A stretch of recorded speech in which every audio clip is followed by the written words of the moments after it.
What's up, everybody? This is Julie and Kathleen with another episode of my favorite episode of today. We have Joshua from Fright School on. So Joshua, welcome. Thank you so much. Hello, hello, hello. I don't know if our fellow listeners remember, but back pre-Kathleen days, I had Joe from Fright School on. We talked about Gilmore Girls. We talked about... What? Yeah. So, Joe. And, but anyways. Yeah, we talked about how we're both scared of horror movies, and he doesn't really know why he does the podcast because he's afraid of everything, but he's getting his feet wet, and I'm like, you know, he inspired me. I'm like, maybe I should get my feet wet. So I watched Haunting of Hill House, and then I had nightmares and couldn't sleep for 2 weeks. Yeah, we got blamed for that for a very long time. Yeah. So did you watch Haunting of Hill House, Joshua? Yeah. Okay. Yeah. Good. Yeah. It's fucking I awesome. enjoyed it. I love what's her name? The woman that's in it. She was in Twilight as well. That's who you love? It's Ava from Grace. I followed. Yeah. Oh my God, I forgot she was from Twilight. So Shirley's Yeah. character in Haunting of Hill House. Is that who you mean? I think so. I haven't seen it in a while, but You should watch it. That pulled me in, and I really did enjoy it. I thought it was a lot Yeah, of it fun. was great. Visually, again, it's one of those things that's visually just gorgeous to look at. Yeah, so like we said, he's in Fright School, and I listened to their Chilling Adventures of Sabrina, and it's funny because the first season of that, when it dropped around Halloween. It was like a movement. I was so fucking hyped just because it was around Halloween. And then when they dropped the rest of whatever you want to call it, if it's season 2 or the rest of season 1, I would like... It like died down, but re-listening to your episode, I was like, wow, should I get back into that show? Because you guys made it sound so good again, and I was wishing it was fall. And I also love your opening. It's so spooky. Like the song, the credits. Thank you very much. That's Dave Rivas. He did that for us. He's a San Diego local. He does all kinds of noisy things like that. So Noisy. Yeah, it made me wish it was we fall appreciate instead of summer. Instead of the hot heat of summer. Oh, God. So, yeah, Chilling Adventures is difficult because it's one of those things where it's like you want to love it because it's exactly. like the aesthetic of it is very cool. I love the comics that it was based on. I love the style of artwork they used, and they do that in the opening credits. That's kind of what the comics look like. Mm-hmm. You know, I was very, very excited about it. And then, it's got a little, what I want to say, like, what's that like TV channel where all like the high school drama stuff is on? CW. Yes, it got very CW, a little Glee, you know, and they were doing some very interesting things with like feminism in the Church of Satan that I was very excited about, you know, the Church of Night. And I was like, oh, this is cool. And then it kind of went nowhere. So I don't know. I go back and forth with it. But I give you guys credit because I literally died. I'm caught up, but I didn't love it. I was like forcing myself just to watch it. And then I was like, okay, they're making this sound good again. Let me go back and watch. But anyway, that's not what we're talking about today. But that's okay. So like I said, Joe talked Gilmore Girls, and you are talking Dexter. You guys have so much chemistry, as you can see, when it comes to TV shows. So we're talking about season 1, episode 1 of Dexter. We want to start out by thanking you for picking a first episode of a first season. That's always exciting for us, so we're not totally confused of what's going on. Right. So let us know, why is it your favorite?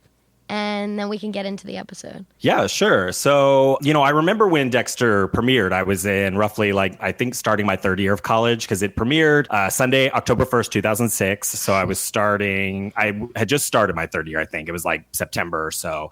And I was working on this, I wanted to be a forensic psychologist. I had this whole dream of being like Clarice Starling and interviewing serial killers. And, you know, so I was reading everything and, you know, very, very plugged into just my whole world was like serial killer stuff. I don't even remember where I saw an ad for it because this is before, you know, we had this, you know, these supercomputers in our pockets and everything, you know, our whole lives revolved around, you know, social media where we discover so much. So I don't remember where I heard about it, but it was like, oh my gosh, they're doing this serial killer show and you have to watch it. And we did. We had no budget for cable, me and my roommates at the time, but it's like we made it work. We had to have it. We had to pay for Showtime. We had to watch this serial killer show. And I just fell in love with it. I just thought it was amazing. I thought it was an incredible piece of you know, for a pilot episode. It's perfect. It knew exactly what it was going to be from the get-go. You knew who Dexter was. You got the characters. It just sucked you in, like any good serial killer will do, lots of charisma and sexiness. Yeah. So sexy. I know. Yes, he's very, very sexy. And it was so interesting because, he almost didn't play the part because he had been David on 6 Feet Under, which I think you all have not seen, because that was my other choice, was a 6 Feet I've Under never episode. seen that. I've seen a few episodes, that's all. Yeah, so another show that I love, I watched it after Dexter, so I had not seen that before. So seeing these they're such radically different characters, David on 6 Feet Under versus Dexter, for Michael C. Hall to play, that he almost didn't get cast. But then he was just, it was just too perfect, from those opening words of like, tonight's the night. It was like, yep, this is the guy. He's perfection. Yeah, very charismatic. Just a sexy serial killer. Yeah, I was trying to think, and I don't know if it's the show You. There's a new show that came out that everyone's saying that it's very much like Dexter. Because it's like an anti-hero type. Yeah, where it's story. like you like kind of like, but then I'm thinking about it and I'm like, it's really not, because it seems like, I could be totally wrong. I'm telling you, I really don't know anything about this show. So like I could just be making things up, but isn't it that he only kills bad people? Yeah. Okay. So, yeah. I mean, that's at least what I gathered from the first pilot, episode. yeah. But So, like, in You, he's not killing only bad people. So I'm like, this isn't the same. Does your cat want to hop in? Oh, my gosh. I'm sorry. He's outside, or outside the door, but he just can't help himself. In the show You, someone calls him Dexter. That's what it is. Someone's like, oh, what are you, Dexter? Oh, gotcha. Yeah, I don't know why I was thinking people were like comparing it to Dexter. Well, it's this kind of thing where he's not necessarily a good guy, but you're rooting for him anyway. And I guess in some ways, you kind of do that with You until season 2, and then I'm just like, fuck off, Joe. Seriously. Anyway. I know we're getting off topic. Yeah, I don't watch You. I've heard the comparisons to Dexter. For some reason, I have an easier time with like a serial killer murdering like other serial killers, or pedophiles, or sex, criminals and things like that. But like a dude who's a stalker, and that's coming from totally a place of ignorance. Because Joe and I have talked about it. Joe, I think, enjoyed You, and we had a whole conversation on it on Fright School about the difficulty that I kind of have with like, I don't know, identifying with like a sexual predator. He says it's not exactly like that, but I don't know. That's kind of it's still an obsessive. It's an invasion of everything, dude. Yeah. I don't watch it either. I watched a few episodes, but I quit. Yeah, so I'm going to need you to sell me on this show because it's one of my brother's favorites, and usually that's enough to sell me.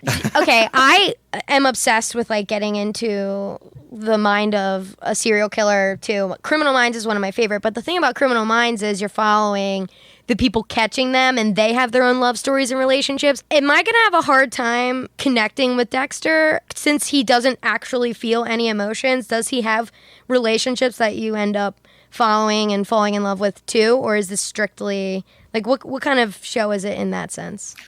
No, well, I think that's sort of the thing. It's like a Pinocchio story, that he believes he doesn't have feelings. He believes that he's hollow, but it shows like he really cares for his sister. He has some intense sexual relationships, and, he's looking for another half. He thinks he finds it in Rita a bit, because she's kind of the perfect serial killer wife, like, in the sense of like, she's got the kids, or she's got a life, and she's the perfect beard for this cover for his life. But he still wants to find, like, in the second season, he meets this woman, Lila, played by the incredible Jamie Murray, who's just one of the most beautiful women on the planet, and she's like psychotic.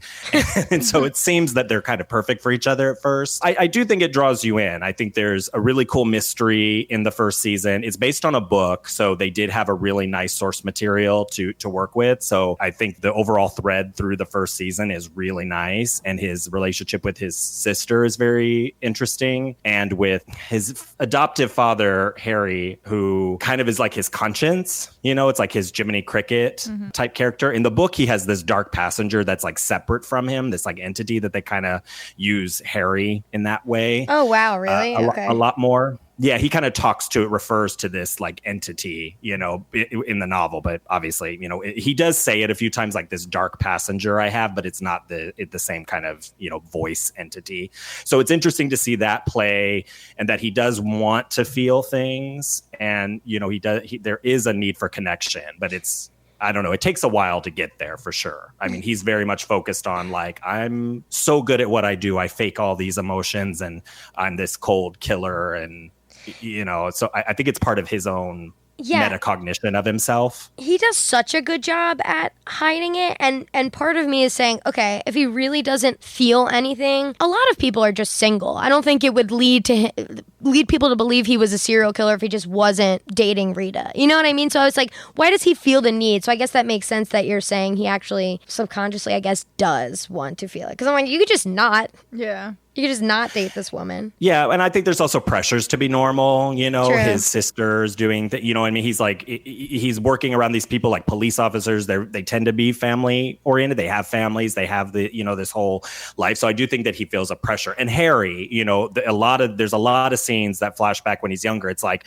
you got to take a girl to the prom. Like, she came over here because she likes you. And, you know, you got to figure out how to do that. You got to figure out what women want and because it'll make you look normal. There's a real pressure at what Harry considers normal that Dexter has internalized. Is that a theme throughout the entire 8 seasons, the flashbacks with Harry and him as a kid? Oh, yeah. Okay. Yeah. They all the way to the end. That is a major part, kind of showing this.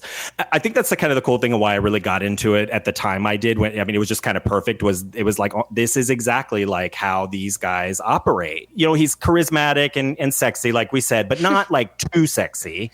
You know, it's like Ted Bundy and Jeffrey Dahmer. Like, I would have went home with Jeffrey Dahmer if he'd picked me up in a club. Yeah. You know, I mean, he was cute enough, you know, to me, you know, so but not so hot that he would be remembered exactly, you know, so but at the same time, it's like, he's got this normal job and he's got a girlfriend. It's just all the things that these predators, whether Dexter is a hero or not, you know, this anti-hero he plays, doesn't really matter. He still has to kind of fit in with normal society to cover it up.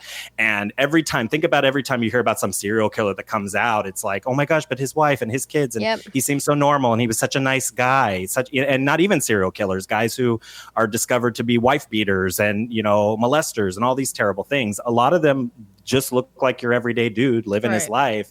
And we're all shocked. Oh my gosh, I can't believe it'd be him. Right. Yeah. You know, of course, there's plenty that don't fit that, obviously. I don't want to overgeneralize, but it happens enough that it's a trope, you know, that these predators, they need a good camouflage. And Dexter those are the kind that are put into the media, the ones like Ted Bundy or Handsome. That's what the media gobbles up. And it's funny, I wrote that down, and then he actually refers to Miami as Dahmerland or whatever. And I'm like, so he's like, he knows, he's very well aware that he is psychotic and he's completely in control, which is just a weird concept to me, but I guess that's how they are. And it's fun that they do play with that too throughout, where he has moments of like that show the other layer. It doesn't happen too often because the show wants you to like him. Obviously, we're there to root for Dexter. We're there because, you know, in the very first episode, it's, you know, the youth pastor with the choir boys, and, you know, he's murdering these kids, and we hate that guy. Definitely. That's easy. We hate him. Yeah. He is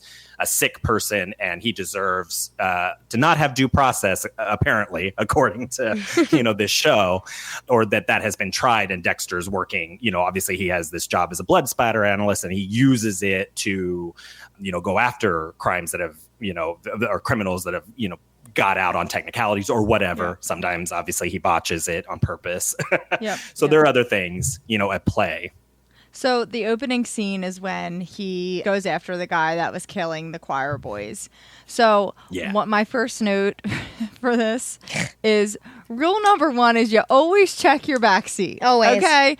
I don't care if the sun is out. I'm checking my fucking back seat. That is so fucking true. The one time Matt walked outside with me and I literally checked my trunk, because now I have like an SUV where like the trunk is in my back seat. Mm-hmm. And like he was like, what are you doing? And I was like, don't go anywhere. I have to check the trunk too. Because it was like pitch black outside.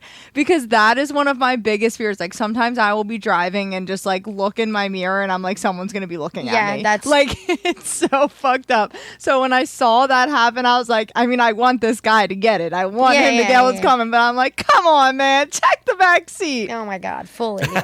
Well, men just are not indoctrinated with that. You know, that like might be I know that actually, safe. Right. I was just going to say. We assume safety. Kenny, my fiance, literally gets in his car. The light doesn't even come on, and he just gets right in, and he's fine. I'm like, dude, no way. Must be nice. Yeah. I walk up to my car in the dark with my phone camera light on, whatever, and I stick it up against the window in the backseat, stick it up against the window in the trunk, and then I get it in the front seat. And I'm still scared. Yeah, you see, it's difficult just for us to get in a car.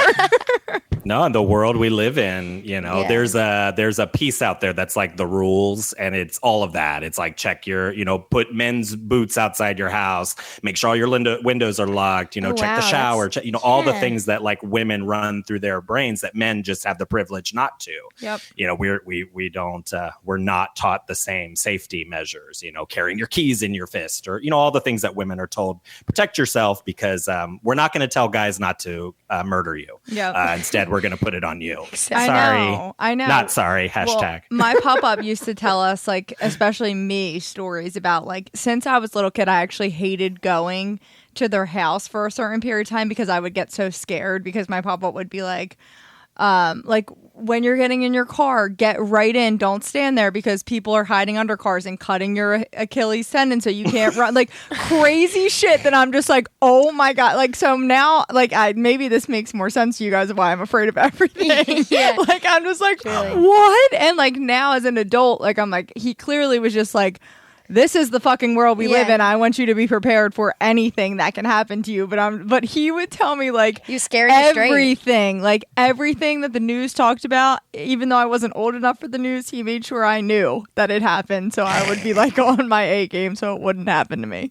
And look at you now. Wow. Healthy, and scared. Living in fear. That's me. But speaking of the dad, I don't know if it was just the vibes I was getting from the pilot. I don't know if it gets better. And I know he's really just trying to help him, and because he loves his son. But there's got to be something a little bit wrong with Harry too, right? I mean, a little bit of, I know they're not genetically he's a foster child, but right? Or is this just the weird vibes I'm getting from the pilot, and then later on you get like loving dad vibes? Because I get the loving part, but I also think he's like kind of a little psycho himself for even thinking this. I think that there's a few things at play. So we find out later how Harry came to adopt Dexter. And so he gets a story, and he goes and he knows that there's no way a child's psyche will survive what Dexter has gone through and come out quote unquote normal. Like, he thinks like maybe he got him young enough, and then he finds him, murdering small animals and doing things that he's like, fuck, he's a police officer. Okay, I've got a thing here. I do think there's some God play, like at work, this idea of like, I'm going to teach you how to take out the bad guys who slip through the cracks, and I'm going to use you. And one of the first crimes that Dexter commits, one of the first murders, is at Harry's insistence. He turns them on to, this person. And and there are later the early kills of Dexter's. It's like, oh man, this guy murdered these people and he's going to get away with it, Dexter. We can't let him do it. So I do think there is a bit of that in Harry, of like, he's kind of made this perfect killer to satisfy his own issues with being in law enforcement and with our, injustice system. But at the same time, when he walks in on the initial kill, he's like horrified by it and realizes what he's done. So it's kind of, there's a lot going on. Okay, I'll take that. The show then explores it. Yeah, it does. It goes into it. So when he starts, like when he murders people, does he start off the same way every time? Like where his MO. He like locks them down and then he cuts their cheek, which let me just tell you, like that was like barely any blood, and I was like, ah! Like I was like twitching on my couch because blood makes me so queasy. It's not even funny. I'm the worst. Cheek. It's very like, yeah, like it's like, oh, like I know it's like you're barely cutting it, but God, that sucks. Can you imagine being held down and that happening to you? So I'm like, is that how he usually starts with his victims? Definitely, yeah, and it grows, and we see his very first kill and how it's like there's plastic on like everything, and he's covered in it and everything, and it's like he's very, very cautious. Obviously, Harry has taught him like you can't leave fingerprints, you can't leave skin, you can't leave hair. I mean, so he's really, really, we see some of those early messy kills as he's learning his craft and he's developing what is going to be his MO, what's going to be his ritual as he goes to it. And that's why the blood slides are important, because if he was this hero who is just doing it to satisfy this justice, like he's a vigilante and he's doing this, he shouldn't need trophies, but he does. He needs trophies. He like any serial killer will keep, not any, but most keep something, because they're satisfying another need, not necessarily justice. That kind of plays into it, as he gets older. So we're seeing him, at a point where he's well into it. He's got this honed to a perfect craft. He knows exactly how much duct tape he needs. He knows how much plastic wrap. He knows how many trash bags. He knows exactly where to go in his boat. The slice of life, which is just hilarious. I wrote that the name down. Of the boat. I wrote that down. I love that. I Googled Dexter's MO because I wanted to read, and it had like 10 different steps and a full article about it. So I read it because Cool. I wanted to know about the cheek too. Because I mean, he does it twice. He does it in the beginning and later. Yeah. So I assumed that was his thing, and then I made the assumption that that's what the blood whatever's for. But I like the idea of he's obsessed with blood. He's a blood splatter analyst, and then there's no blood on the. I'm assuming that's going to be the entire season is this killer and the same. He's going to like all the bodies are going to end up that way. Yeah, that's kind of what the other fun thing about Dexter is. I'm a lifelong horror fan, so I also get like there's this kind of slasher horror element to it that we're kind of, in the mind of a slasher killer. And we're kind of in a way, going with him, as he's doing these murders and you kind of find out about these different victims. So there is like what I would say like a quote unquote monster of the week, like X-Files, so for the first season or so, almost every episode he's hunting one or two people that he murders, and it's fun to watch, and we're all there like ha ha ha, yes, cut their cheeks, these are horrible people, chop them up, get rid of them. And then there is the overall arc of the ice truck killer, who obviously knows a lot about Dexter. They're stalking him and sending him messages, and they have some kind of connection. And so that's the mystery through the season is like, who is this person? How do they know so much about Dexter? Dexter was adopted, so who is this person? So it plays really nicely. That's why it's a really nice, I think, first whole season, because it's just a really nice encapsulated story. It's got those fun kills that, because Dexter's also, he is artsy in some ways, he hangs things up, and he has to set the ritual just right. Yep. And I think is the very first episode, does he wrap his whole head in plastic? Yeah. Is that the first? Yep. Okay, because I rewatched the first episode, and then of course had to watch like 4 more after that. Now I'm knee deep in a Dexter rewatch. Yeah. It's like he's a weirdo too. He's so there are things that are interesting. He's poetic, so to speak. Now, do we find out, like, is the killer, the murderer, someone that we've seen throughout season 1, or is it like I don't know if I want him to answer that. Oh, okay. I'm happy either way. What do you? Because I can tell you. I just didn't know if it was like a twist of who it is. It's got to be it. Because I know, like, producer Matt had mentioned that every season is tied to him trying to figure out a different murder. So I didn't know. Yeah, there's usually a big bad, quote unquote. Yeah. A boss, I'm surprised that Dexter, he's super in control of everything. He's trying so hard to fit in, but this questionable murderer knows enough about him to break in, leave the doll head on the fridge and the body in the freezer. That was such a solid ending. That'll rope you in. If you weren't roped in yet, that'll do it. But I mean, I was surprised that Dexter wasn't like, how does anybody know about me? No, at all. Yeah, he was delighted. Yeah, he was hyped. He was like, basically like, let the games begin, bitch. It's on. Murder versus murder. I mean, the other thing was when he's killing the second guy and he has the valet and he has the picture of the picture of the woman hanging. I was like, okay, this takes it to another level. Like, he's shaming them. He wants them to know this is exactly why I'm doing this to you. Yeah. But it's also like, wow, he's getting an extra kick out of that as well. So he is, I think you forget, since he is so chipper and nice to everybody the whole time, that you're like, okay, yeah, he's psychotic too. Like, he wants them to know he's torturing them, and he's getting off on that as well. Oh, yeah, absolutely. Yeah. I don't think we want to lose sight. And I think that's the thing. And that's why the show's so interesting. It deals in these, the grayness of morality. Yeah. Because it's like you're watching these people get up. You're watching horrible things go down. And there's no way they're going to get caught. There's no way they're going to answer for these unspeakable crimes against children, against women, against immigrants, against just, fellow human beings. So it's like there is that revenge fantasy.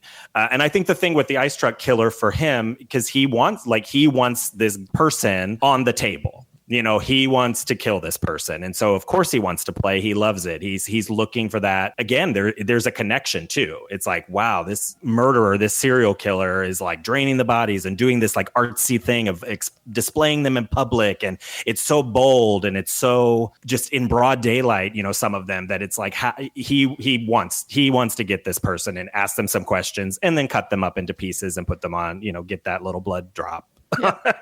In his collection. He acts excited sometimes. Like when he first sees no blood in the pool or wherever it is, he gets hype. He seems like hype when they figure out the ice truck thing with his sister.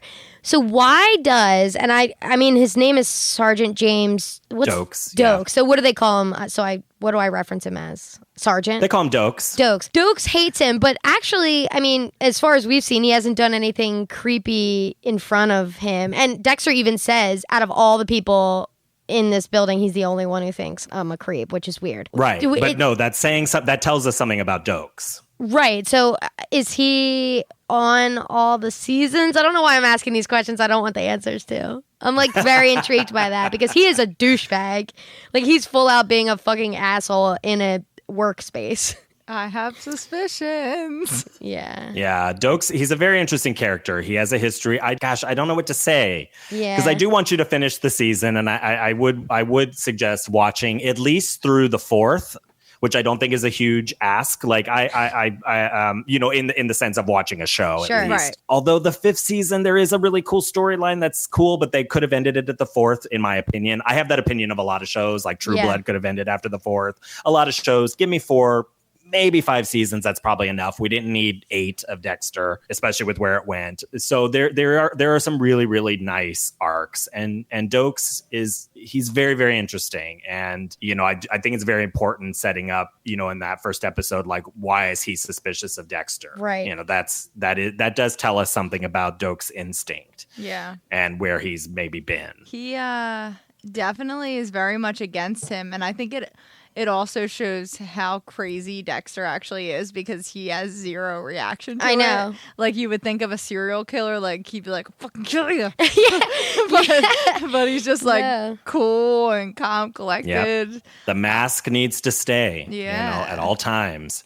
And to that point, there are some really beautiful moments between Dexter and Dokes that, especially in the 2nd season, that are just like... Julie, there's some cool moments. You just spoiled that Dokes is not the killer because Julie has been staring at me since the moment you said that, and she says, "I'm suspicious." I'm like, oh, I know. She thought Dokes was the refrigerator I'm killer. sorry. No, it definitely I would not wasn't wanted going to to spoil that for you. It was not going to be him.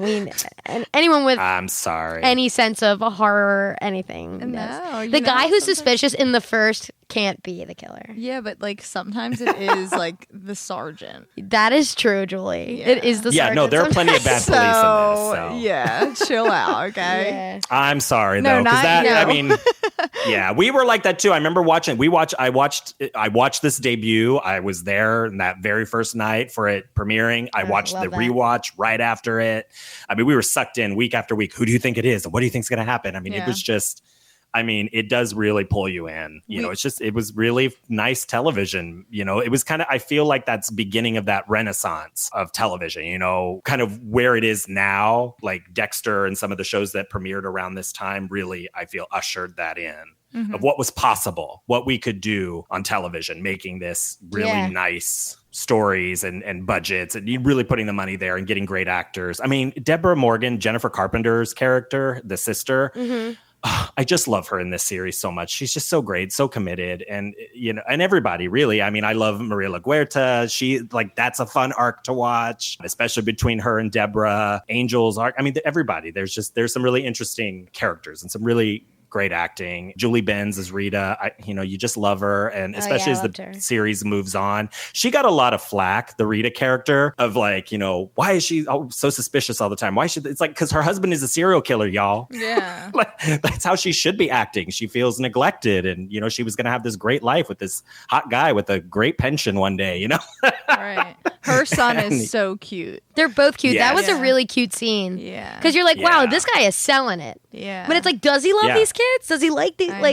You don't know. I mean, this is unrelated, but we didn't say anything when you initially said this. You said you started watching this on October 3rd. October, was it 1st? October 1st? Oh, sorry, did I say the wrong date? It was my 3rd year in college. No. She was gonna make a Mean Girls joke. I think. No, not a joke. I was just gonna be like, oh my god, October 3rd, what a day. But if it was 1st, it doesn't. That's what you're bringing up in this moment. That's insane. I just thought of it. I think that's wonderful. I enjoy Mean Girls. Thank you. I at least knew what you were gonna say. I know, but I was just thinking that, and like I wanted to say it earlier, and then like we just like jumped, and then I was like, oh, October 3rd, I have to bring that up. But now if you said first, this whole thing is just for nothing. Yeah, I'm sorry. Don't apologize. I mishear things constantly. Don't apologize because she It's all couldn't right. get I her misspeak. freaking joke. Yeah, it wasn't a joke. Oh my god, it was just given like, oh, shout out October 3rd. It's a popular date. Like, not a joke. I'm not making a joke. Wow. I'm pissed. Anyway, I'm speaking of the sister, I honestly, like, I'm glad you said that you love her because I was kind of annoyed with her in this episode only because the scene where they're outside, she's like kind of whiny and being like, come on, Dexter, tell me what to do. Kind of being like, she needs Dexter to tell her what to do next. Whereas, like, she says, I gotta get out of ice 10 times. And it's like, okay, but to get out of ice and become a detective or whatever she wants to be, you have to actually have your own inklings. You can't just be like, my brother helps me out. Right. And that also sets up the psychology between the two of them that we see throughout the series. You know, that Harry, he spent so much time with Dexter teaching him how to be a good serial killer that he really neglected Deb in a lot of ways. And so Deb has all these weird feelings wrapped up in Dexter and needs his approval and needs them to be a good family together. And they're all they have in the world. And there's so much that she needs from him that he's not really capable of giving. And so you kind of see that in the first. I agree. I remember when we first watched it, I was like, oh my gosh, girl, like, do your job. Yeah, exactly. But through the series, she feels very real. Like, I really believe Jennifer's portrayal of Deborah. And, I remember seeing her in Exorcism of Emily Rose and being blown away by her performance there. Regardless of what you think of the film, like, there's just some insane stunts that she does in that film, and her dedication. It's just like, woo, girl. And, she brings that kind of energy into Dexter of like, she really believes. And I don't know. I just really believe her. I'm glad you said that. I like that. Who is she in Exorcism of Emily Rose? Is she Emily Rose? Emily Rose, yeah. Yeah, I haven't seen that movie since I was like in middle school, but I remember it scared the shit out of me. Yeah. When it I was freaky. younger. Yeah. And her performance in it is, she does all these weird body bends. Yeah, I and was just stuff going to that say are the her. only thing I It's really remember freaky. is her, like, the priest being there and her being, like, bent over backwards, just, like, being fucking crazy looking. That's, like, the only thing I remember in that movie. Yeah. So it's funny you said that. And they're foster siblings, correct? They're not blood. Right. Yeah. Okay. So he was adopted. So he fostered him for a while and then eventually adopts him into the family. There's a whole, flashback scene of here's your certificate. You're part of our family now, officially. Wait, so is Deb a blood to Harry? Yes. Oh, Deborah okay, I thought they is were Harry's both- actual daughter. Got it. Okay, I didn't get that from the pilot. Did you? Okay, I thought they were just like adopted siblings. Foster.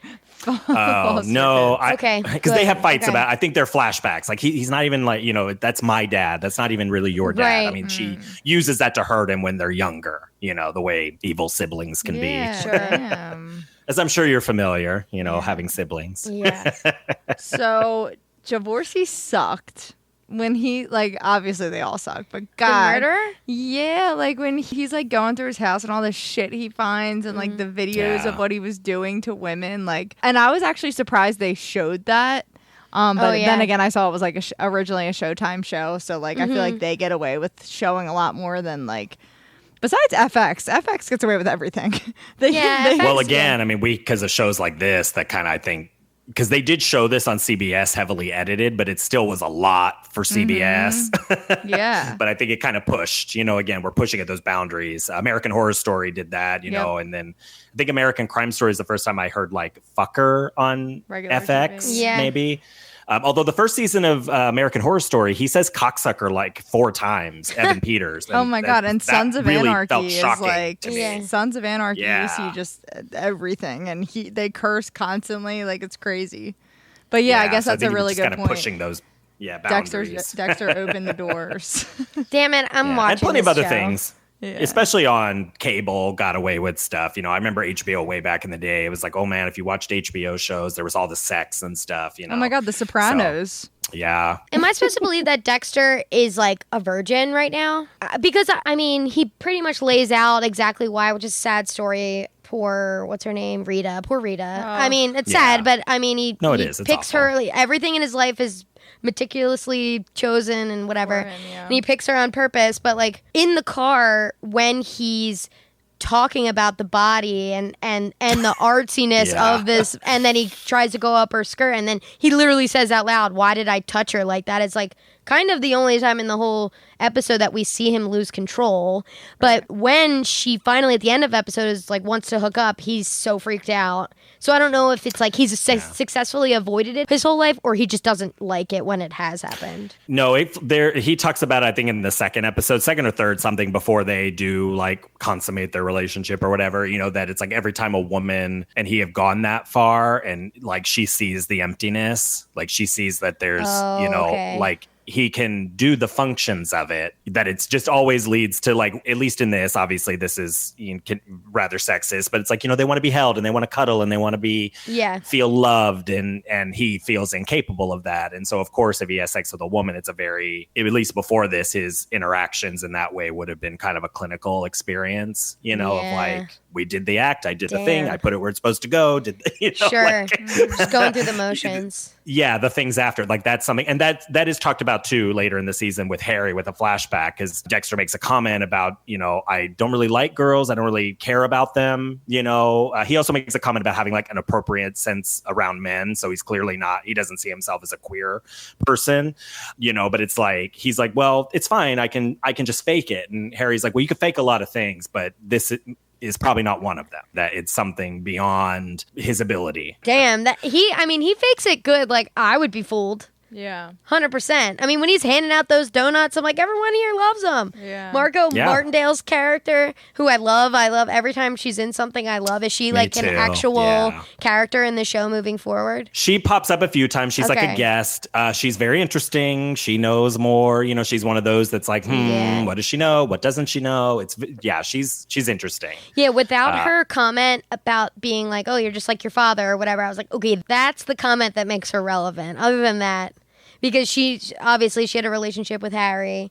That's what I was interested in her. And I just love her in general and everything. Yeah. She plays a very important role in the adoption of Dexter and the events around it, you know, that even Dexter isn't too aware of, like, because he was so young. And that kind of comes out through the series. She's Hannah Montana's grandmom. Oh, yeah, she is.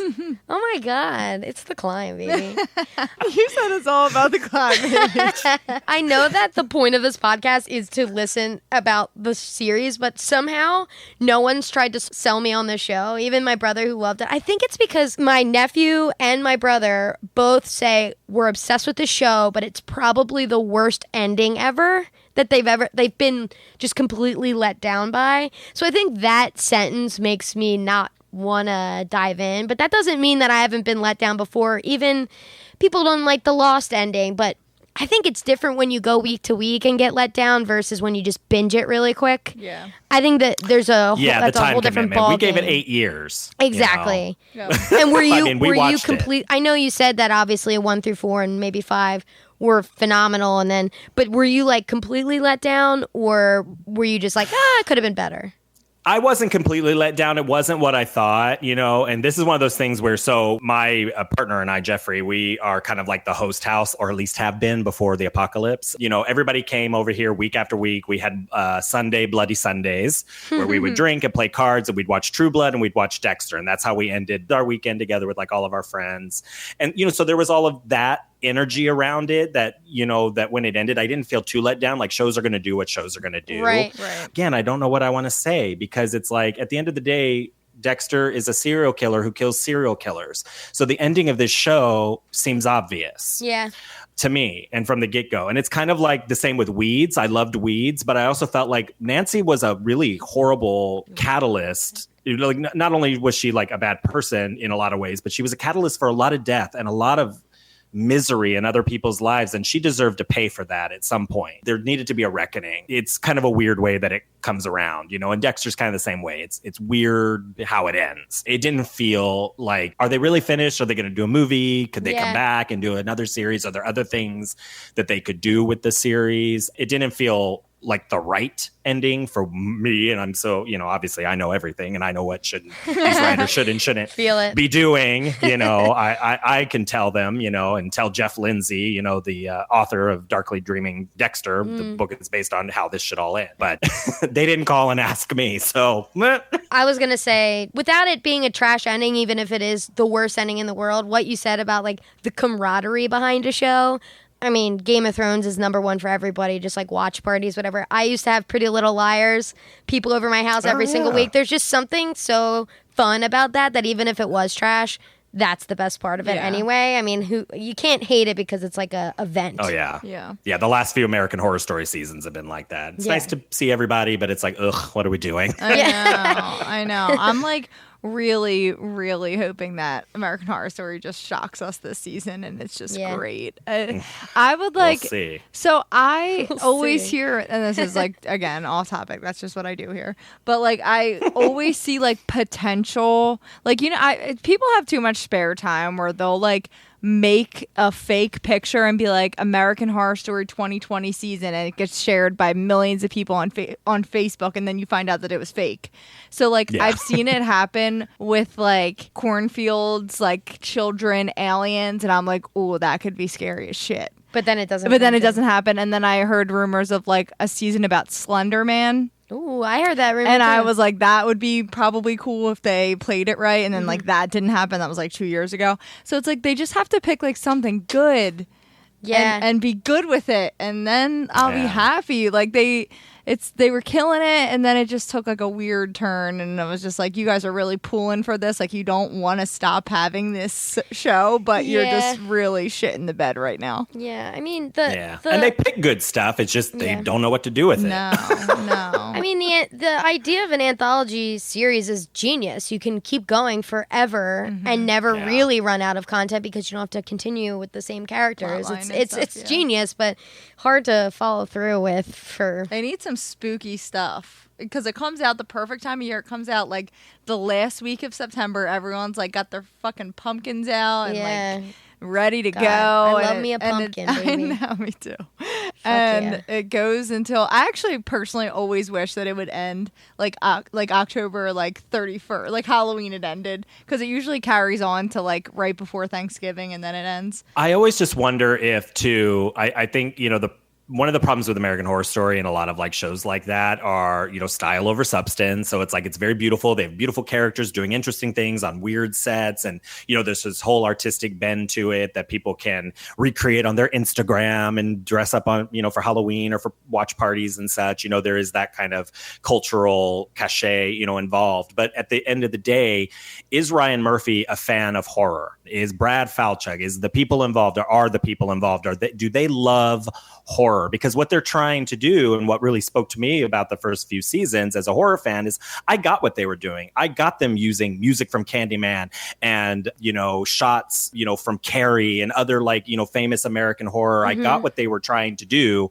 and this lens that they were using. I'm like, this is a very cool concept. And these people obviously love this history that they're working with, and this of horror, of American horror, and processing it through this, kind of a queer lens and this weird, kind of thing. But at the end of the day, it just kind of makes me wonder, especially with 1984, the latest, like the slashers. It's like, oh my gosh, did you all watch a slasher movie? Did you like spend time watching some of the greatest slasher films that have been made in America? Like, what the hell is going on? I mean, it was just very sad to me. Yeah, It just made me wonder. For someone who's afraid of everything, I didn't even think the most recent season was scary at all. Like, I was like, this is so not scary. I didn't know that was the most recent one. I didn't know that's what that was about. Yeah, it got weird. It just fell flat, and it's a bummer, Speaking of just like psycho stuff, since we're on this is sort of Dexter related, so I'll bring it back. I was reading just an article on how many real life people blamed stuff on Dexter, like they were committing murders and just being like, I'm obsessed with Dexter. That is crazy to me. And it's just like Scream 2 when they're like, the motive is blame the movies, and he thinks it's like foolproof. It's not foolproof. You're stupid, and fucking, I forget her name in it, but Billy's mom is like, you're stupid, that's dumb, and kills him. But spoiler alert. But it's like, there's so many fucking things out there movies, shows like this, that it's crazy to me. I guess a lot of shows probably get blamed, but Dexter, there is a lot of murders that were blamed, and it's so interesting if you read up on it. Yeah, there is quite a list of people that were obsessed with Dexter. And obviously, again, it's sort of that blueprint. Like, if you watch a lot of Snapped or you watch a lot of like IDTV, sometimes you go, oh, okay, so when I kill my husband, right, exactly, I'm not going to use my cell phone and I'm not going to, right. Like, take notes. You think of what not to do. And, obviously he's wrapping things up. It gives you this blueprint, which I do kind of feel is echoed in like, you all had an episode on It's Always Sunny in Philadelphia, which your friend Jenny on it said Dexter can go suck it, which I thought was really funny. She was saying that Dennis is one of the best like psychopaths on television. He's got like his plastic wrap and his duct tape and his bags. It just felt very, it's like, obviously he's jacking off to Dexter left and right, clearly. But it's like, there is a part of it that there is kind of a blueprint here. I don't know. I don't really fall into the area of like, we can necessarily like these.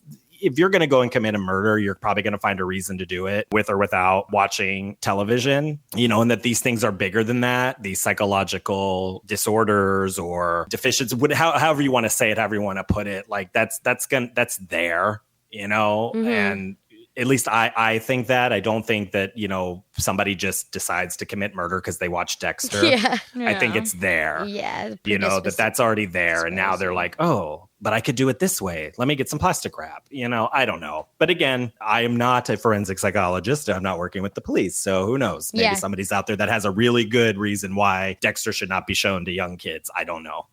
Yeah, I mean, that's I saw a lot of horror growing up, and Me I too. don't want to murder anybody. Yeah. Not really, at least. And some of them are simple, like, oh, I stabbed my wife and I'm blaming Dexter. And some of them are like, this guy killed his girlfriend, chopped her up into pieces, like very specific.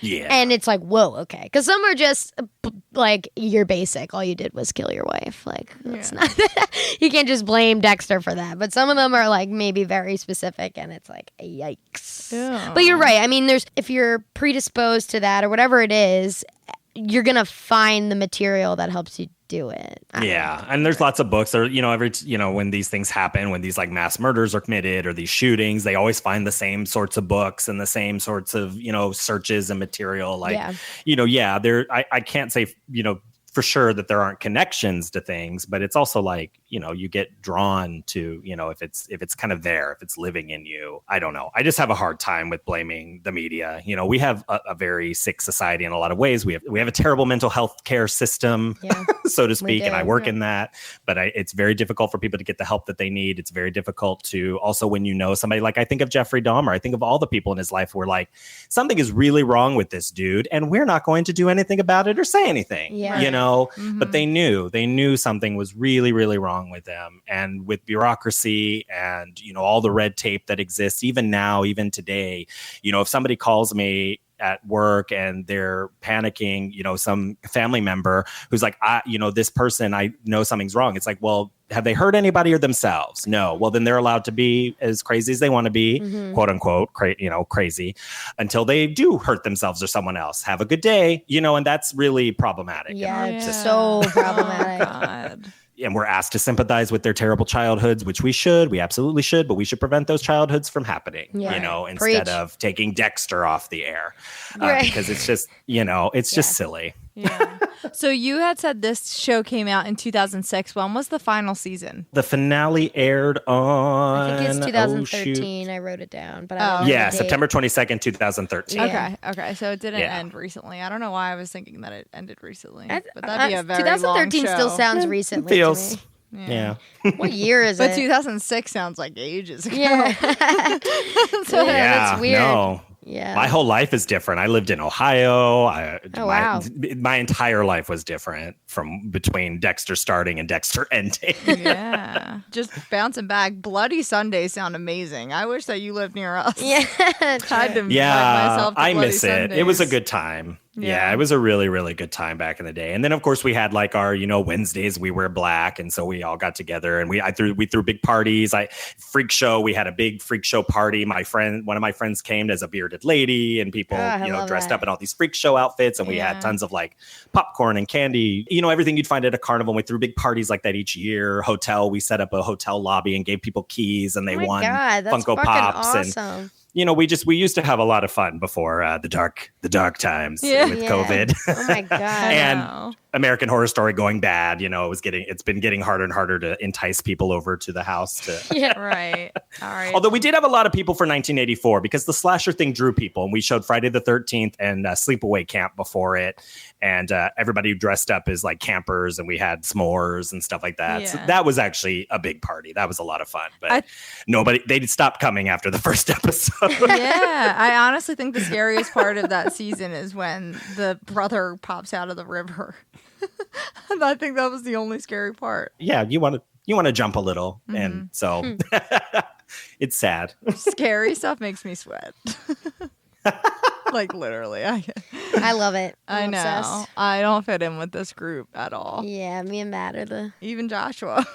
and Joshua. Yeah, we're all spooky. It's all right. Spooky. I know. I'm only spooky. Yeah, spooky I'm glamour. just Spooky boys. 1st to the 31st, and then I'm done. Don't talk to me. I did it for a month. I'm done. Yeah. No, I'm all year round. Oh, I believe I watched it. Scream the other day. I actually love Scream. That's one of my favorite. It's Yes, the best Scream of all is time. great. Yeah, it's so good. And it exists outside of like horror too, in a way. Like it's horror, but it also, it was such a pop culture phenomenon, Yeah. in a lot of ways, and just a perfect catalyst for, everything that sort of came after it. So it was a really nice, moment in horror culture and pop. I was Casey Becker for Halloween one year. It was a good costume. Nice. It was great. That was probably my best Halloween. Did you have your I guts was- all hanging out, or just like the sweater and I couldn't. She had I a couldn't wig, a pull blonde off. wig, and a I phone. couldn't pull off school the phone. guts coming out, but I did have a blood splatter on my shirt. nice. It was good. No I remember guts. seeing it and being like kind of annoyed that I didn't do it first. Like I didn't have a blonde wig, so I could never do it. But I would just be Sid 'Cause in they're like so that hard to fucking get. purple cami and a jean jacket with blood on it. I don't know. Fucking love it. Anyway, I love it. Dexter. I'm gonna watch this now, Yeah. and then I mean that. Please do. Because I've seen, this is the second time I've seen the pilot in the last month. Just so happened you picked it. But after this watch, I finished it like an hour before we were coming here, just so I can finalize my notes and everything. And I wanted to watch the next episode, but I had to finalize my notes, so I couldn't. But I'm going to. So responsible. Yeah. I know. I gotta No, prepare. this show was recommended to me multiple times, like just for being so good, like just like It addicting, is. great Yeah. storyline. Like it's just like really good, and I actually really like the storyline. Like I like the idea of like this serial killer, but he's like a likable serial killer. Yeah. So you're like, am I fucked up for rooting for No. him? Like I mean, the basic serial killer who kills serial killers is so enticing. It's like, how could it not be? It's a great premise. Yeah, we love lots of those. Batman. It's very American to love to look up to Vigilantes. serial killers. yeah. Yeah. Seriously. I do think you should check out Dexter for sure. It's great. The first season is a lovely, and if you just watch that, you don't watch anything else, it's a lovely experience. I really think that it was just so well done. We kind of talked about your podcast in the beginning. Do you want to plug Fright School real quick with a little gist of what it's about? Oh, yeah, sure. Fright School, Joe and I'm a hardcore horror fan. He is not. And so each week we watch a horror film that he's never seen. Ideally, he's never seen. And we just discuss, it's like sort of our thesis is like, why do we create horror? And the answer is like this idea of cultural anxiety. And so each film, we're sort of analyzing its like cultural influence, what it says about us at the particular time it was made. We do a lot with queerness, feminism, race. It's academic, but we do try to be fun. It's like the cool college course you wish you could take is sort of how we. I mean, just from know. the one episode I listened to, it's perfect. It's really good. Yeah, it's my dream one of these days that I'll get to teach some class just like this, and get to pick, like, we're going to watch these 12 movies and we're going to talk about, cultural anxiety and fear and why in a world filled with such horror do we feel the need to create more. I would take that class. Yes, 100%. We like similar. Like we kind of had a class like that in high school, but it wasn't like. Film is lit. Yeah, it wasn't like Oh, cool. specifically tied to like. I wish it horror. was. Oh my God. But we did watch like the original It in there. Yeah. But then we also watched like Batman. Funny that you referenced that. Yeah. And then we would have to just like write papers and like talk about Our teacher was trash. No offense. It happened. No, no, this is educational. Our teacher just like got the job because you just had to watch TV and write papers on it. Like she didn't actually teach anything. It was just a class that you would sit and watch stuff. But it was so fucking awesome. But I mean, that's just speaking of like Scream 2. That's when they're sitting in there talking through films, and when they say name a sequel that's better than the original. I love that scene. Is also my dream. Just taking a class. I mean, if you teach one, I'll come take it. Well, there we go. I appreciate it. Got one student. Somebody hire me. Yeah. I think that's it. Joshua, thank you so much for joining us today. Thank you so much. I've been wanting to come on, so thank you. That's this awesome. is so cool. We loved having you. You've got 2 new fans as well. 2 new fans. Well, probably we appreciate it. Thank you. Hundreds more for the podcast. Yeah, exactly. Fright School, everybody check it out. Check it out. Thank you again, Joshua. We loved having you. Thanks, everyone, for listening. And tune in next week for another episode of my favorite episode of Bang. Bang.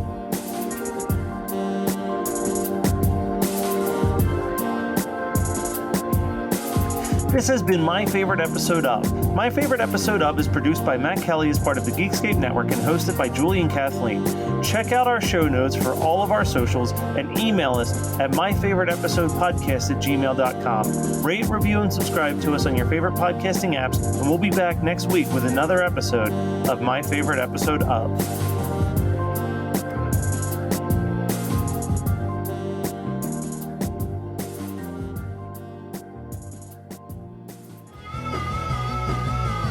You're listening to the Geekscape Network.